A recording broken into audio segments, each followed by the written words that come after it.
canal que es real, esto es Entrevistas desde Eleusis. Nuestro invitado de hoy es el historiador y escritor Laureano Benítez, grande caballero.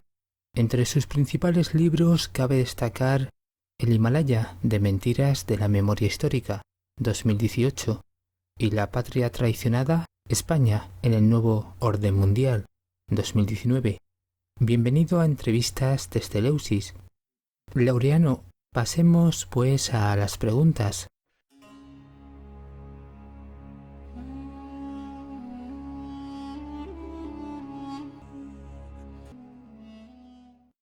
¿Por qué das un giro total, pasando del género religioso a la investigación histórica? Pues sí, podemos decir que dentro de mi producción de 35 obras, el libro de La Patria Traicionada supone un cambio, un golpe de timón, por decirlo así. Y bueno, la causa es que también España ha dado un golpe de timón. Bueno, lleva dándolo 40 años. Tomado un rumbo muy peligroso hacia las barrancas del Nuevo Orden Mundial. Y entonces yo antes pues escribía libros religiosos, libros de pedagogía, porque he sido profesor toda mi vida, hasta que llegó un momento en el que comprendí que la patria necesitaba una ayuda, por decirlo así, que tenía que comprometerme con ella. Porque de la España que yo conocí ya no quedaban ni los restos. Cuando entró el pensamiento globalista, cuando ya España enfiló el camino del nuevo orden mundial con una claridad meridiana, me dije que había que tomar partido, que había que echarse a la calle, por decirlo así, y entonces empecé a escribir artículos de política en muchos medios digitales. Y entonces, como consecuencia de esos artículos, los reuní, hice una antología y escribí un libro, El Himalaya de Mentiras de la Memoria Histórica. Porque bueno, yo estudié historia, he sido profesor de historia toda mi vida y entonces estaba un poco en mi elemento, ¿no? Y un poco retomé mi investigación por la historia. Y este libro fue el primero, y después de este libro, que acaba en el año 75, con la muerte de Franco, entendí que había que seguir contando otra gran mentira, la mentira de la transición, de la democracia, esta en la que estamos, que como te digo, ha llevado a España de ser un país católico tradicional a ser un país inmerso totalmente en la ideología del globalismo.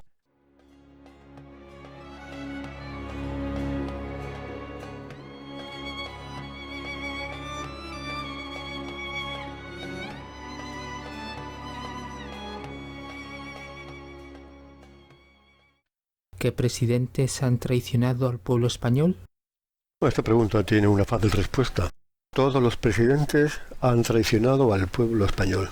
Empezando por Juan Carlos. Juan Carlos juró unos principios, juró unas leyes, juró lealtad a un régimen y luego pues no tardó ni un año en desmantelarlo, ¿no? Abjurando de lo que había prometido.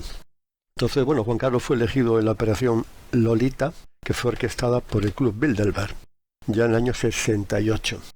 Entonces, cuando Juan Carlos era una marioneta de Kissinger, y entonces cuando alcanzó el trono, empezó a hacer una voladura controlada del régimen.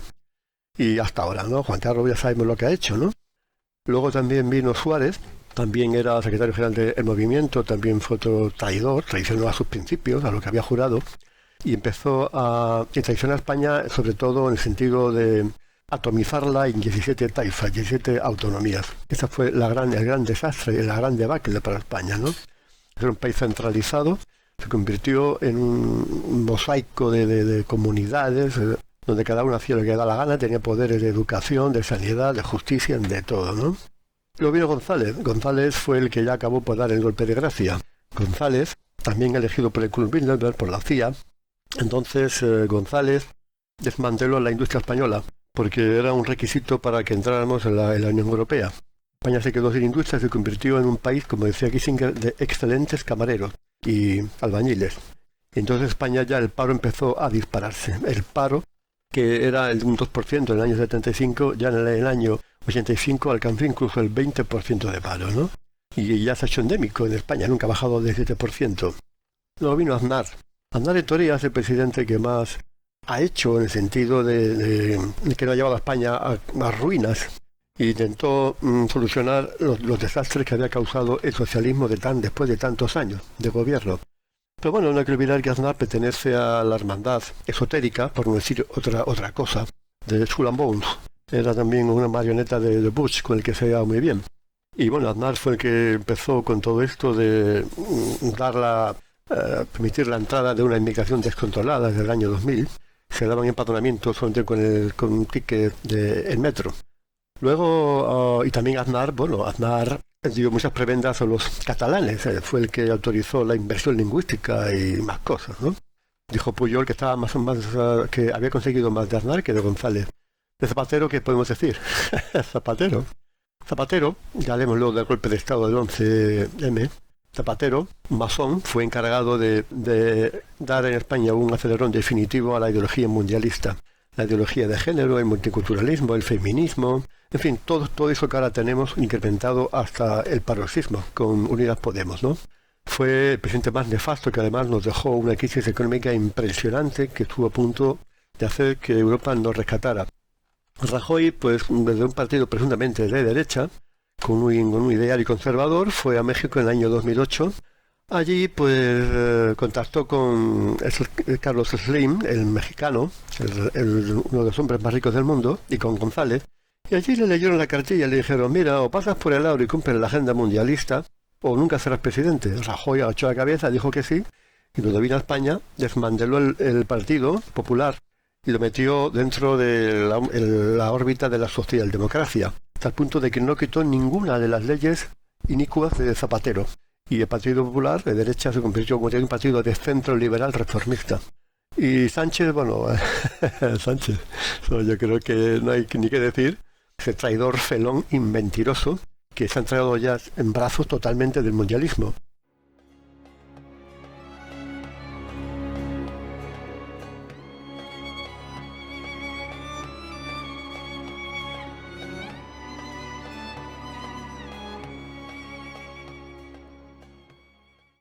La creación de la ETA, el asesinato de Carrero Blanco, el autogolpe del 23F, el 11M, el movimiento 15M, la moción de censura de mayo del 2018, el separatismo catalán, el alevoso pucherazo de las elecciones del 28 de abril de 2019 y el estado de alarma del 14 de marzo de 2020.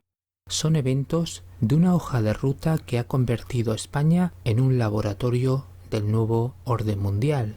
Entonces, ¿están demoliendo actualmente las estructuras democráticas que surgieron con el régimen constitucional del 78?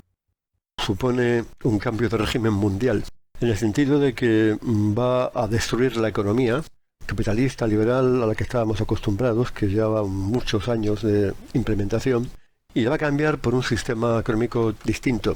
Es una voladura controlada, porque el crash económico ya estaba ahí, ya se sabía que la economía mundial había entrado en bancarrota. Eso del virus es una operación para justificar el final de este ciclo de economía que hemos tenido. Entonces, también va a suponer un cambio de paradigma político, tanto en cuanto muchos estados-nación van a acabar devorados y consumidos por el globalismo, que eran un problema global. Tienen también la solución, que ya la tienen desde hace tiempo, ¿no? Pero el caso de España es muy particular porque España es un poco el conejillo de India. Este es un poco el campo de experimentación. Una vez más, España con el año 36 fue el campo de experimentación del bolchevismo. Iban a hacer de España el segundo país del mundo con sistema comunista. Fracasaron, pero aquí están otra vez. España ha sido siempre el pilar del catolicismo. Ha sido el baluarte y de la fe cristiana y el evangelizador de medio mundo. Entonces los amos del mundo, esta mafia de la finanza que los gobierna, nunca se la ha perdonado. Y viene a España porque somos el plato fuerte, o sea que si caemos nosotros pues caerán muchos más países, que en efecto dominó. Entonces lo que intentaron hacer en el 36 lo vienen ahora a hacerlo otra vez. ¿Cómo ayuda el virus? Pues ya lo estamos viendo. Con la excusa del confinamiento y del recorte de las libertades, entonces se está acelerando mucho la agenda para convertir a España en una república socialista de estilo bananero, que eso es lo que está previsto desde un comienzo. Y entonces, pues lo que quede del régimen del 78 pues será volado, o sea, van a intentar volarlo. De momento la monarquía está cada vez más cuestionada y ya pues hay voces que piden una reforma constitucional y bueno, en fin, dar los pasos definitivos a un estado totalitario.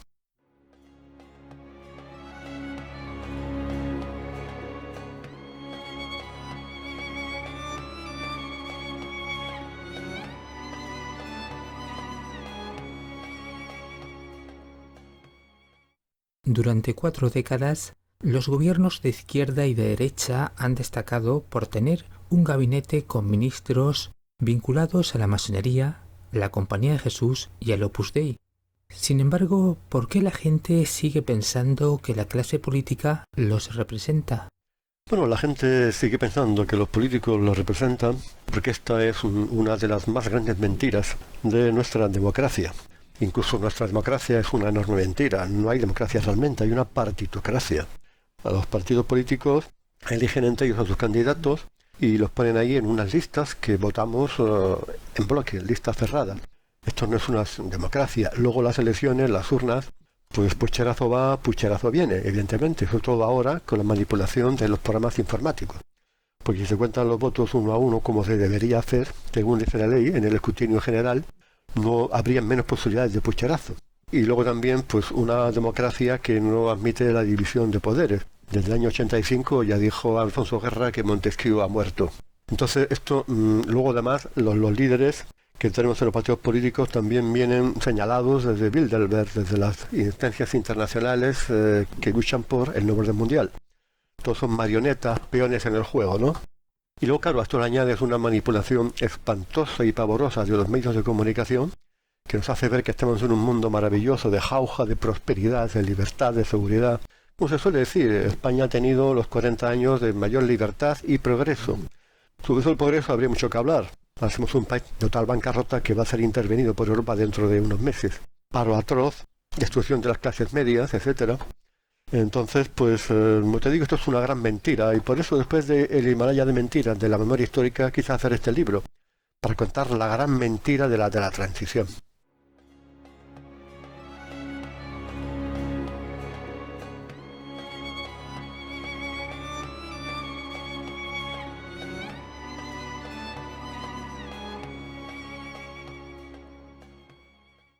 La mayor sedición de un presidente español fue cuando Zapatero rescató a los bancos, cuando Rajoy llevó a cabo los recortes sociales o cuando Pedro Sánchez se alió con Pablo Iglesias.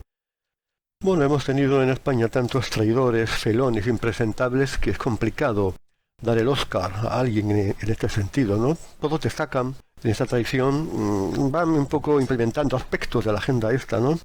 Juan Carlos, por ejemplo, juró de los principios del movimiento que había jurado de defender y puso en el poder a Suárez, que para mí es el mayor felón, el mayor traidor sin duda, ¿no? Está ya un poco perdido en la historia y ahora pues hay una corriente de simpatía hacia él, pero Suárez en solamente unos años destrozó todo el legado de Franco. El legado económico, ya con Suárez el paro era atroz, el terrorismo se disparó muchísimo y sobre todo en la Constitución. Suárez fue el que dio la entrada al cáncer de las autonomías, que ha sido sin duda el gran problema de España, la mayor traición a España, convertir un Estado central, un Estado histórico, unificado, en una confederación de reinos, de taifas, en los cuales se ha ido diluyendo el patriotismo, ese arriba España, ese viva España que Franco nos dejó como su mantra, ¿no? Y luego también, claro, ¿qué son todos?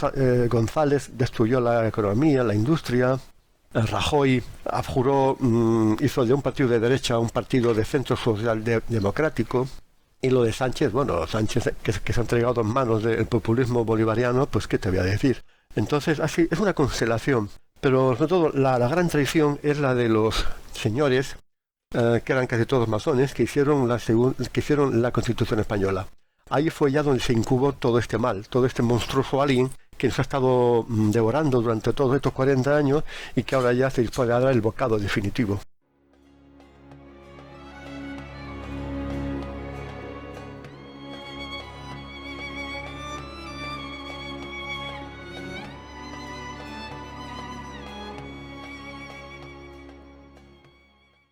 ¿Por qué Pedro Sánchez está interesado en unos nuevos pactos políticos de la Moncloa?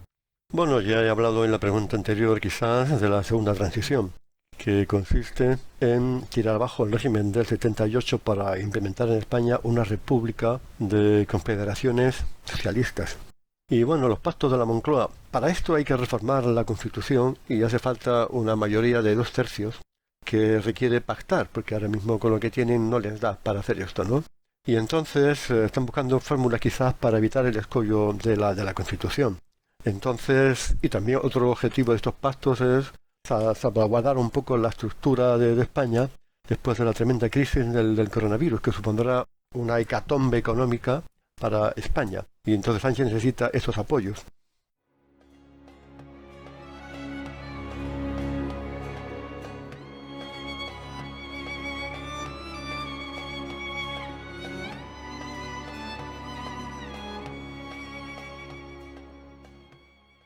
España ya es un estado orwelliano del globalismo financiero, entonces el pueblo español queda atado de pies y manos frente a la recesión y otros eventos. Sí, el objetivo del nuevo orden mundial es atar y controlar a las poblaciones, lavarles el cerebro, convertir a las masas en un rebaño amorfo de esclavos, de zombies, de gente que vive en el límite de la supervivencia, pensando que son libres y felices. Pero bueno, el objetivo real es acabar con las clases medias. Hacer de la ciudadanía una masa apesebrada que vive de una paguita, ¿no? Que depende del papá Estado, que les protege, que les da de comer, etcétera, ¿no? Y entonces el pueblo español está atado como estamos todos los pueblos del mundo, ¿no?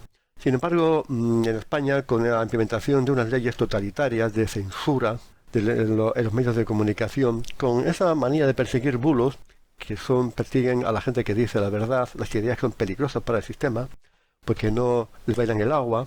Yo también, como te digo, el gran problema de tener a una población sometida a una paguita, ¿no? Que es lo que han hecho ahora, ¿no? Con eso del salario vital, ¿no? Entonces, es complicado también porque tenemos unos medios de comunicación que desinforman más que informan, ¿no? Y que tienen como sentido transmitir las consignas del poder y lobotomizar a la gente, ¿no? Atados, hombre, pues no creo que estemos atados hasta ese punto. Y ahora han aprovechado esta crisis para dar todavía un golpe más de timón al recorte de libertades que ya veníamos sufriendo, que esto no es nuevo, sino que lo han intensificado, ¿no? Entonces yo estoy convencido de que después de que pase la pandemia vendrá otra, por supuesto. Pero bueno, una gran parte de estas leyes que ahora están haciendo se van a quedar ahí. Se van a quedar ahí porque si viene otra pandemia, porque no sé qué, porque no sé cuánto. Y porque la gente al estar confinada no puede salir a la calle a protestar, no puede manifestarse, ¿no?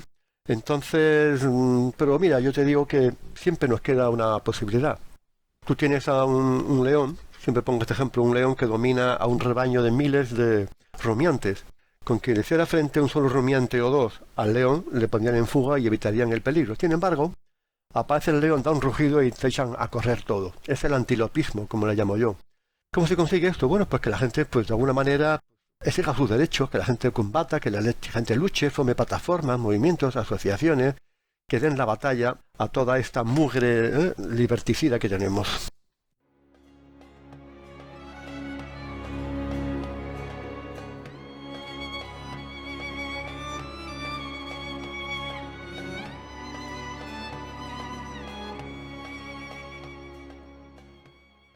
¿En qué plataformas podemos encontrar sus libros, entrevistas o investigaciones?